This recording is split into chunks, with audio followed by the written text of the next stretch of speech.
सोलापुरातील पात्री गावाला पुराचा वेढा, गावातील सर्व ग्रामस्थांचं तातडीनं स्थलांतर. कांदा, ऊस, मका पिकांचं मोठं नुकसान झालंय. प्रशासनाकडून बचाव कार्य सुरू असून नुकसानग्रस्तांना तातडीनं मदत पोहोचवण्याचे प्रयत्न सुरू आहेत. या संदर्भातला आढावा घेतलाय आमचे प्रतिनिधी रवी ढोबळे यांनी. सोलापुरात गेल्या महिन्याभरापासून ढगफुटी सदृश पाऊस पडतोय आणि त्याचा फटका जो आहे तो शेतकऱ्यांना पडलेला आहे. त्यातच सीना नदीला जो आहे तो महापूर आलेला आहे. आपण आज सध्या आलो आहोत उत्तर सोलापूर तालुक्यातील पात्री या गावात. पात्री या गावातील एका शेतकऱ्याची शेती जी आहे ती पूर्णपणे पाण्याखाली गेलेली आहे. किती एकर शेती आहे आपलं आणि किती नुकसान झाले?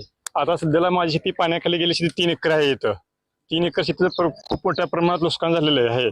तरी ऊस कांदा ह्याच्यात होत आहे आणि सरकारने कुठली प्रदेशी सरसकट पंचनामे करून मदत जाहीर करावी. आजपर्यंत पंचनामे करण्यासाठी कोणीही आलेलं नाही आमच्याकडे. कांदा किती लावला होता आणि किती नुकसान झालं? आता मी ह्याच्यात 3 एकर कांदा होता आमचा पूर्ण ह्या प्लॉट मध्ये. 3 एकर नुकसान पूर्ण झालेलं आहे आणि ऊस सुद्धा ह्याच्यात होता. 3 एकर ऊस नुकसान झालेलं आहे. आणि माझी दुसरी शेती अजून आहे तिथं सुद्धा पूर्ण शेती सपाट झालेली आहे. मुख्यमंत्री आलते, उपमुख्यमंत्री आलते, त्यांनी काय आले पंचनामे करायला आधी दिले नाहीत ना. आधी द्यायला पाहिजे होते. ते आदेश दिले नाहीत पंचनामे करा सरसकट म्हणून.